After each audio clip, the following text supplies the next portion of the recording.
Here we are. Rather innocuous looking building, really. Almost looks like a little bit of an office building. Exit 341 on Interstate 75. And what is this building with the Navy jet out front? Well, I don't know if I'll try zooming in and see if you can actually read it. But it is the Drag Racing Museum, run by Don Garlits, Big Daddy Don Garlits. And let me tell you, when I first saw this on the side of the road last year when I was down here, and I apologize for doing the the video out the windshield of the van, but it's rather windy out there, and I don't want any wind noise. Anyway, I went by it, and there's just a couple signs. There's that one there that's on the freeway. The freeway is actually right on the other side of this building. And one or two billboards, not much. It's actually an amazing place, and extremely modest. 2 museums, several rooms, amazing amount of history in this genre. And if I remember right, it was like $15 to go in and see it all. And I spent right at 4.5 hours. I am not a huge drag racing fan, but I do love cars. And that alone was worth the money.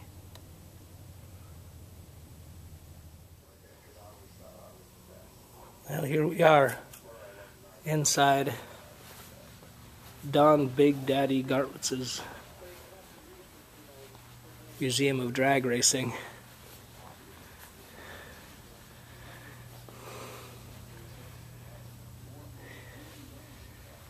And if you're into everything quarter mile, this is it. It's an interesting Sidewinder. Notice how the transverse mounted motor set in there. There are many, many years drag racing in here.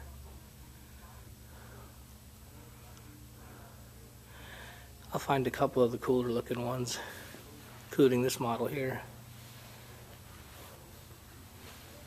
One of the many windjammers.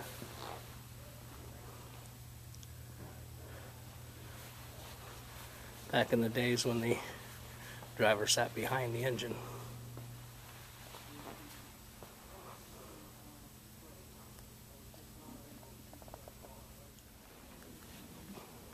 Drag racing in the 1940s.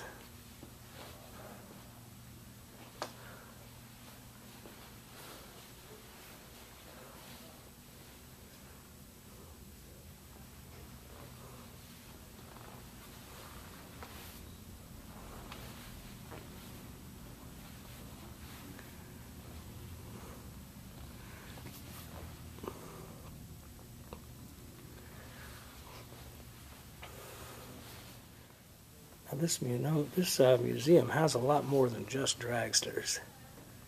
Here's Don the Snake's Prudhomme, his dragster, but here's his funny car.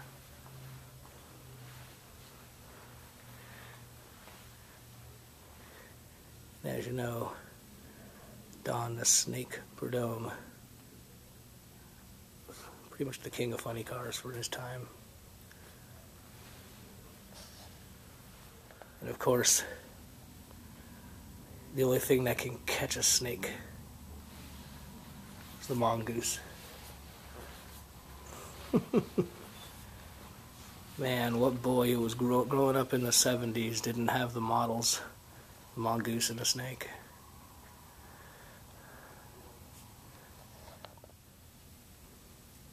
And of course,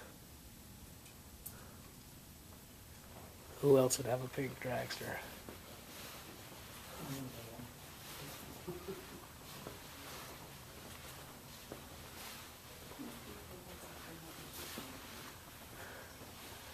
Who else but Shirley Muldowney?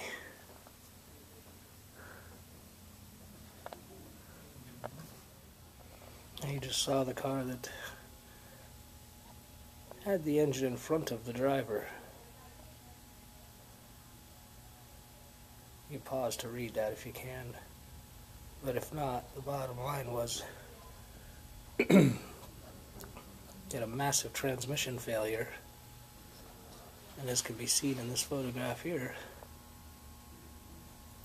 car folded up at the line.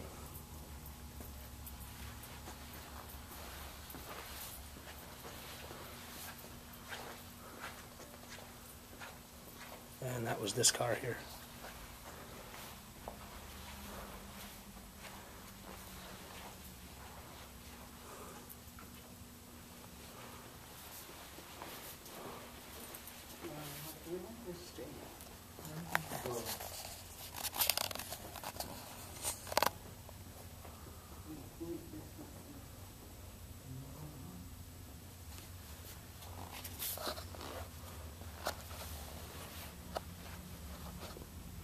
As you can see, the driver sits right up over the rear differential and his feet are right by the transmission.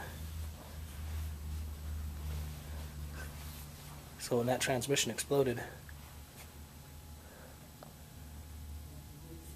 it cost Mr. Garlits part of his foot. And that became, of course, the idea to develop the rear engine dragster.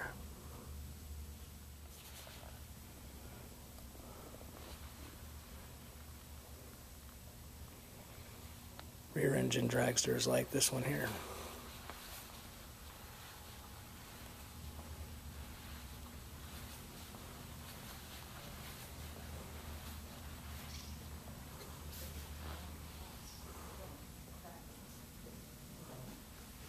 That's what the was saying.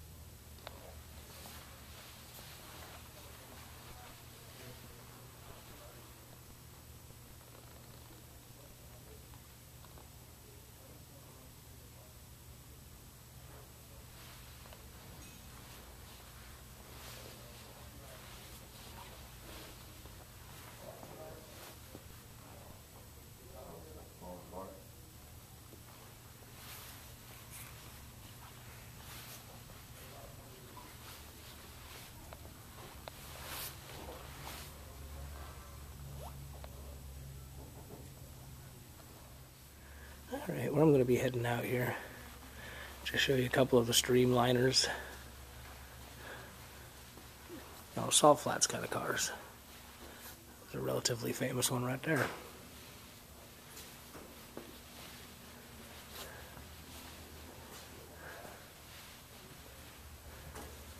The Spirit of America.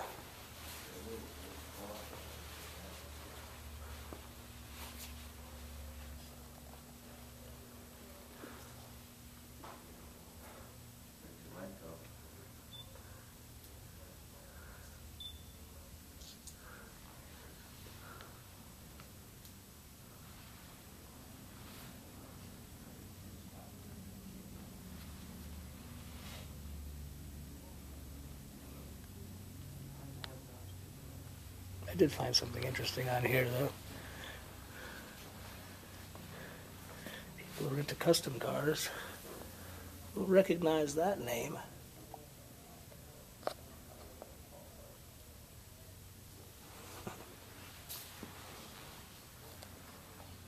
And then on the way out, we'll take a quick look at it. I'm sure just part of his trophy case, trophy collection.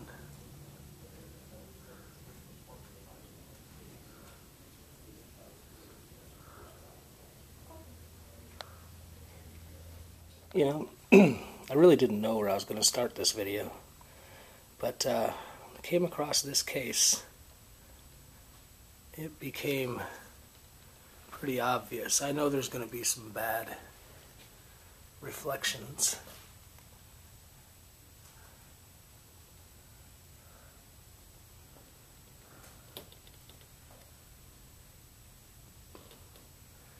.30 caliber carbines.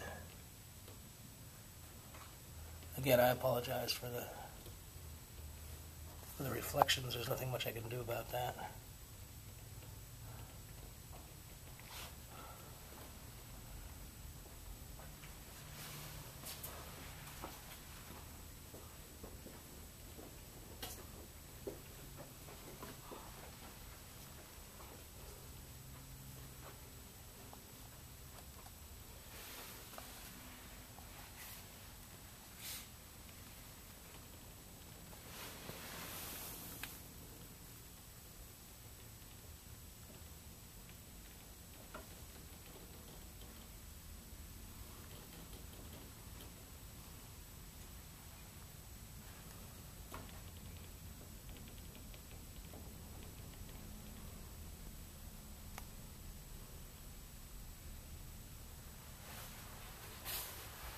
Get in your way. No, it's not a problem at all. It's not what you'd expect to find in this particular museum, is it? No. One of the things I'm very interested in, though. You and me both. Yeah. The paratrooper model is just wonderful. Yeah, M1A. That is nice. Yeah. I thought this was an M2 when I saw it because of the 30-round mag. Mm-hmm. Quality Arms, Winchester.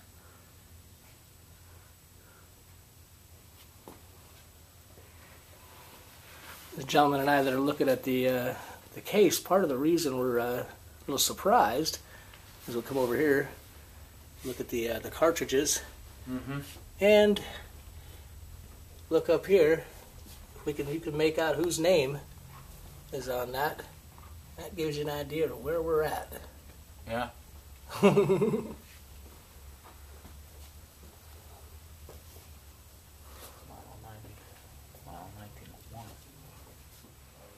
I'll just do my best to frame that so you can read it. Stop the video if you want. But yeah. So some of the memorabilia Mr. Garlits collected over the years. And we are in fact at his antique car museum. Located in Central Florida, right outside Ocala. If you get a chance, this is a diamond in the rough. I'm not going to take you through the whole museum, but I'm going to hit a couple of the high points, at least high points to me, because I have my certain interests. So let's go take a walk. Hey, truck guys.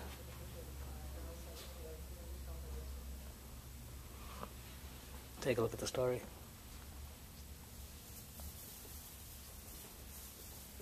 I hope you can read that.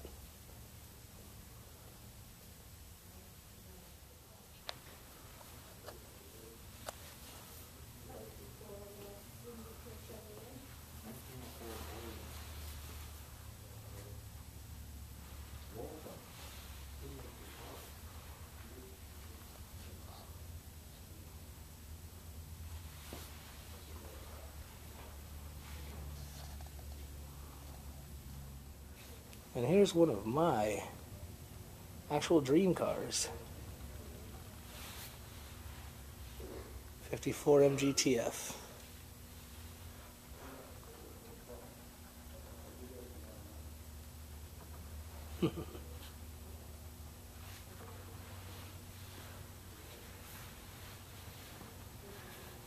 That is just class. Just a classy automobile.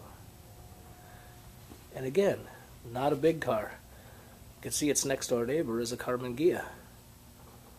And it's actually just a little bit smaller than the Volkswagen Karmann Ghia.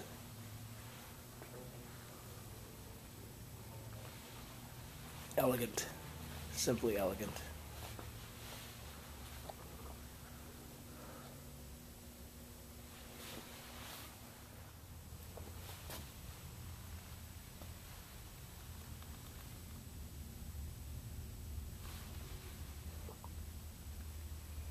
I won't spend a lot of time on the signs. You can always stop the video and read the sign. But I definitely want to get a look at the car.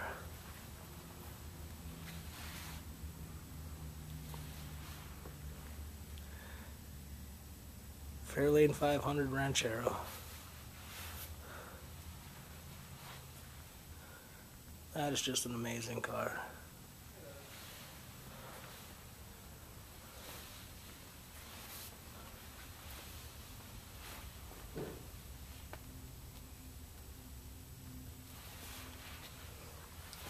One of the things I'm finding I like about this museum is the diversity.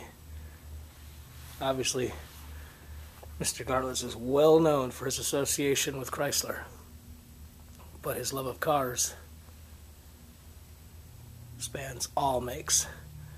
There's a whole line of Chevrolets, a whole line of Fords, including a beautiful low mileage 39 right there.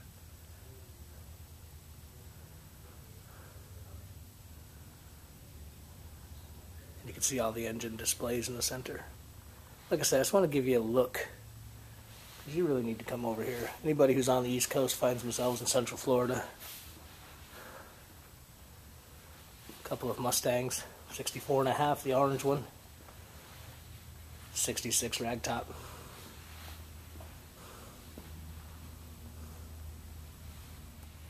Man, in conclusion, I don't know.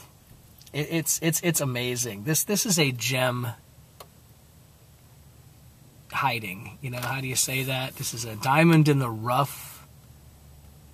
This is a world-class museum. Definitely worth a stop. All right, y'all. I'm out of here. Fair winds. We'll see you next time around.